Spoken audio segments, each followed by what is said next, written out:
বাংলার পরিযায়ী শ্রমিকদের, মুর্শিদাবাদের পরিযায়ী শ্রমিকদের, যারা রুটি রুজির টানে ভারতবর্ষের বিভিন্ন রাজ্যে ছড়িয়ে আছে, তাদের একের পর এক মর্মান্তিক ঘটনার দৃশ্য আমরা দেখতে পাচ্ছি। বহরমপুর ব্লকের পাঁচপীরতলার নগরাজলের 5 জন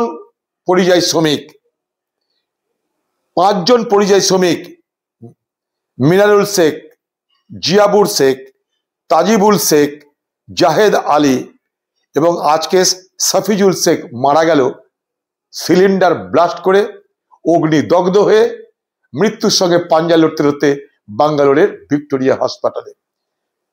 খবর পেয়েই আমি ব্যাঙ্গালোরের ভিক্টোরিয়া হাসপাতালে যোগাযোগের চেষ্টা করেছি।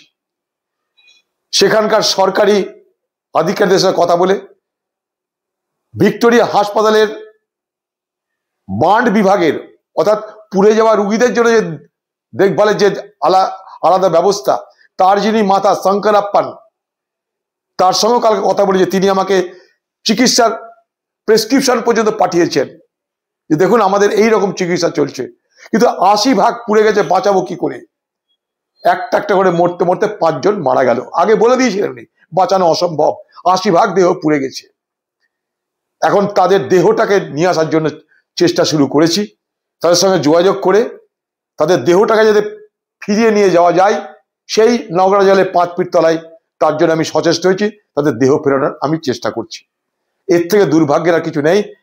রুটি রুজি কামাতে গিয়ে বাইরের রাজ্যে গিয়ে তাতে যেভাবে মৃত্যু হচ্ছে, এই মৃত্যুর মিছিল বাংলায় বন্ধ হোক, বন্ধ হোক, বন্ধ হোক।